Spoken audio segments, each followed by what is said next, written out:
Nenek pasti malu punya cucu kayak Rio. Besok kamu harus jauh dari sekolah. Orang lain sehat, aku sakit. Kembali di Kisah Channel. Kali ini aku akan membuat alur cerita dari sebuah film yang diangkat dari kisah nyata tentang perjuangan seorang anak yang ingin lepas dari intimidasi lingkungan karena penyakit yang ia derita. Dan film ini diberi judul Rio the Survivor. Rio anak berusia 11 tahun yang masih duduk di bangku kelas 5 SD. Dia anak yatim piatu yang sekarang tinggal bersama neneknya. Rio adalah anak periang yang mempunyai banyak bakat dan menyukai sepak bola, serta mengidolakan seorang Bambang Pamungkas. Di pagi harinya sebelum berangkat ke sekolah, Rio terlebih dahulu membantu nenek mengantarkan gorengan, menitipkannya di warung-warung. Begitupun nenek juga menjajakan gorengan di depan rumah. Tapi di pagi itu entah kenapa Rio tidak meminum obat rutinnya, malah dia menyembunyikan obat tersebut di dalam buku sekolahnya.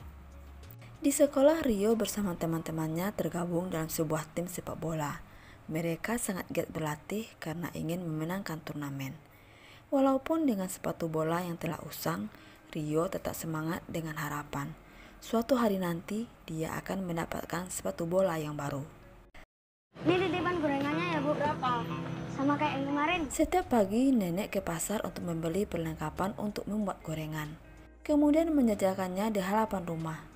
Gorengannya sangat laris. Warga sampai mengantri untuk membeli gorengan itu yang membuat nenek selalu mengucap syukur. Keesokan harinya sebelum berangkat sekolah, nenek mengingatkan Rio kalau hari ini adalah jadwal check up darah rutinnya. Rio mengiyakan ucapan nenek dan meminta beliau untuk menemaninya ke rumah sakit. Waktu yang telah dinantikan pun telah tiba. Nenek datang ke sekolah menjemput Rio, tapi karena jam sekolah belum usai, nenek menunggu di tempat ibu-ibu yang lain yang juga akan menjemput anak mereka pulang sekolah. Kebetulan ibu-ibu itu adalah ibu dari teman-teman Rio sendiri.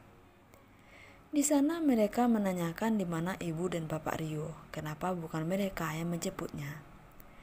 Nenek pun menjawab pertanyaan itu dan mengatakan kalau bapak ibunya telah lama meninggal, sehingga nenek yang mengasuhnya dan hari ini harus menemani Rio untuk cek darah. Mendengar itu, ibu-ibu tersebut langsung melontarkan banyak pertanyaan. Apa penyakit Rio? Kenapa ayah ibunya meninggal?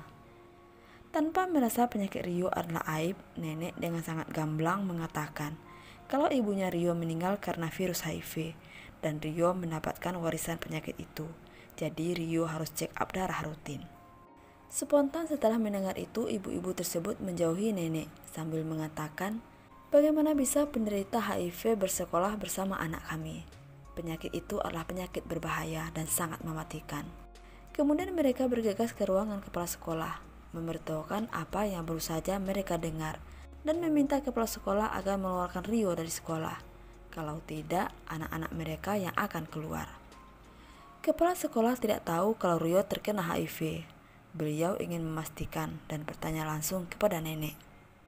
Setelah semuanya pasti, kepala sekolah meminta waktu untuk mengadakan rapat agar bisa membuat keputusan yang tepat yang baik untuk sekolah dan juga Rio. HIV nak. Rio dan teman-temannya melihat nenek dan ibu-ibu sedang ribut. Mereka pun mendekat. Tapi kesadaran terjadi. Salah satu ibu-ibu mendorong Rio hingga ia terjatuh dan meminta agar anaknya tidak berteman ataupun berdekatan dengan Rio. Teman-temannya pergi di bawah ibunya masing-masing, sedangkan Rio masih bersedih di dekapan neneknya. Setelah kejadian itu, perlahan semua orang mencari tahu penyakit yang Rio derita, yang membuat orang-orang secara terang-terangan menjauhinya. Begitupun teman-teman latihan bolanya yang telah sepakat akan pergi kalau Rio datang. Hal itu membuatnya sangatlah bersedih. Tidak hanya sampai di situ, warung-warung tempat biasanya Rio menitipkan gorengan juga menolak dagangannya. Mereka meminta Rio menjauh dan jangan mendekati mereka. Rio adalah virus mematikan. Di rumah pun yang biasanya ramai pembeli kini menjadi sangat sepi. Hal itu membuat Rio drop. Dia larut dalam kesedihan dan selalu menangis. Melihat keadaan Rio, nenek mencoba menguatkan dan menasihatinya dengan kata-kata, kalau semua ini adalah ujian dari Allah dan Allah tahu yang terbaik bagi hambanya. Jadi Rio harus bersabar, pasti nanti akan ada jalan keluarnya. Rio tidak langsung bisa menerimanya. Dia mempertanyakan kenapa dia harus menerima keadaannya. Orang lain punya orang tua lengkap, tapi dia tidak. Orang lain sehat, tapi dia sakit. Orang tidak minum obat, tapi dia harus minum obat setiap hari. Dan orang lain bisa bersekolah, kenapa dia tidak? Kemudian Rio berdiri dari tempat tidur, sambil menyerahkan buku yang ada di atas meja.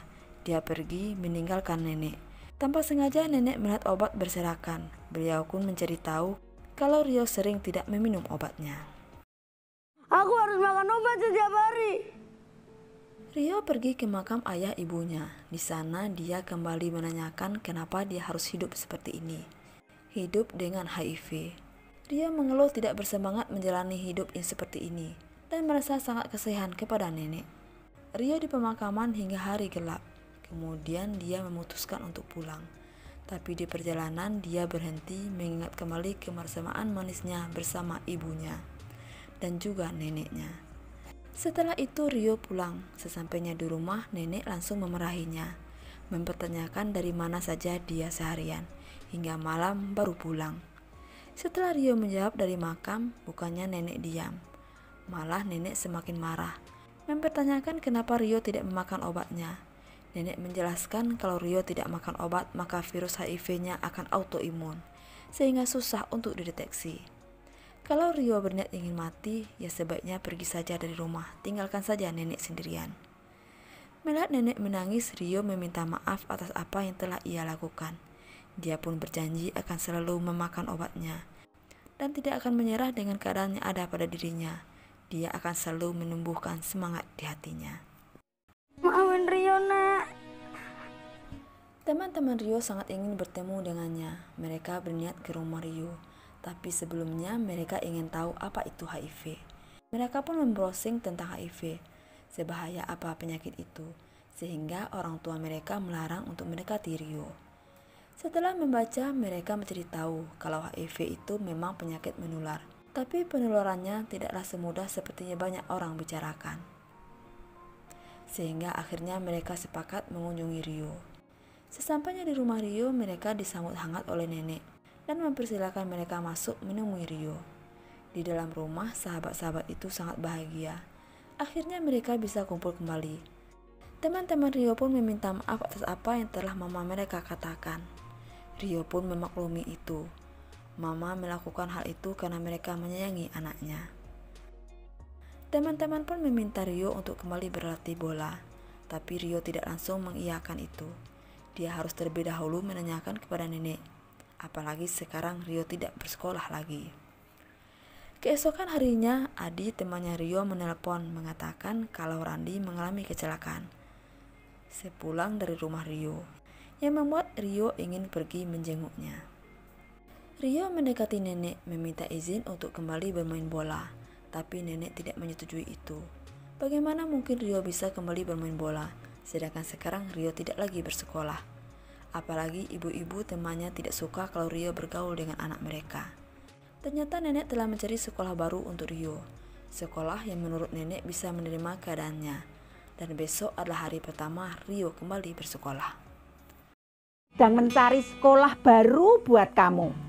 Sekolah dan kelas baru untuk Rio. Dia memperkenalkan dirinya di depan kelas.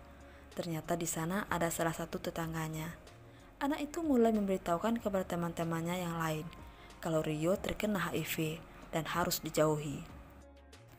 Lingkungan sekolah baru ternyata tidak bisa menerima keadaan Rio. Teman-teman barunya menjauhinya. Begitupun gurunya. Dia menolak saat Rio mengajaknya bersalaman, yang membuat Rio marah bercampur sedih. Hingga sepulang sekolah dia langsung mengatakan kepada nenek kalau dia tidak akan kembali ke sekolah itu. Hari-hari terus berlalu, Rio sangat rindu suasana sekolah, hingga dia memutuskan untuk ke sana dan melihat teman-temannya lagi bermain. Adi melihat Rio, tapi saat dipanggil, Rio malah pergi menjauhi Adi. Sehingga ia berinisiatif untuk menemui Rio dan mencari cara menolongnya. Sepulang sekolah mereka bertemu. Rio sangat beruntung memiliki teman-teman yang peduli dan sangat menyayanginya, walaupun mereka tahu keadaan Rio. Rio pun bercerita apa yang dia alami di sekolah yang baru. Kejadian yang sangat tidak mengenakan. Padahal dia sangat ingin belajar, dia takut ketinggalan banyak pelajaran. Mendengar hal itu, teman-temannya memberi semangat agar Rio tak putus asa. Mereka akan menemui Rio setiap hari di tempat ini dan mengajarkan Rio apa yang telah mereka pelajari. Rio menerima itu. Dia sangat berterima kasih atas kebaikan teman-temannya. Mereka nggak mau salaman sama aku. Rani pulang dari rumah sakit. Saat duduk di sofa, dia ingin menceritakan tentang sahabatnya Rio kepada papanya. Tapi mamanya tidak mengizinkan. Menganggap Rio bukanlah temannya baik, tapi sumber penyakit. Setelah tahu apa yang dialami Rio, Papa Randi menjelaskan kalau penyakit HIV itu tidak harus dijauhi, melainkan harus dibantu menguatkan hati mereka. Papa pun menceritakan kalau dia juga punya teman penderita HIV yang dari dulu sampai sekarang masih memiliki hubungan baik, dan mereka pun masih sering bertemu. HIV itu tidaklah sangat mudah untuk ditularkan, jadi mereka penderitanya tidak harus dijauhi. Setelah mendengar penjelasan itu, Mama Randi jadi paham. Beliau pun merasa bersalah atas apa yang ia perbuat, yang membuat Rio tidak bisa bersekolah lagi. Mama Randi berniat membantu Rio agar bisa kembali bersekolah, dan bukan hanya itu. Karena beliau tahu Rio sangat mengidolakan Bambang Pamungkas, beliau mencoba mencari cara agar Rio bisa bertemu dengan idolanya itu. Bambang Pamungkas mendapat kabar kalau ada seorang anak penderita HIV yang sangat mengidolakannya. Anak yang sekarang dijauhi banyak orang. BP ingin berbagi kepada Rio. Dia memberikan sepatu bola baru untuk Rio, serta memberikan baju untuk tim sepak bolanya. Hadiah itu langsung dibawa oleh mamanya Randi. Setelah hadiah itu sampai di tangan Rio dan mengetahui kalau itu dari BP, Rio sangat bahagia dan langsung mencoba sepatu tersebut. Bukan hanya itu, Rio pun mendapat kesempatan untuk video call langsung dengan Bambang Pamungkas. Di dalam percakapan itu, BP memberikan semangat kepada Rio agar jangan gampang menyerah. Mama Randi memberitahukan kabar baik kepada nenek, kalau dia telah menemui kepala sekolah, meminta agar Rio bisa kembali bersekolah, dan meminta menjelaskan kepada orang tua murid tentang penderita HIV tidaklah sangat berbahaya, sehingga mereka tidak harus dijauhi. Ya Om, akan aku ingat itu. Rio kembali mendapatkan kehidupannya. Dia bisa kembali bersekolah dan bermain dengan teman-temannya seperti dulu lagi. Kebahagiaan yang kembali ke dalam dirinya. Sahabat adalah orang-orang yang selalu ada bersama kita apapun keadaannya, yang punya keinginan saling menolong dan saling menjaga. Mereka lah sahabat terbaik.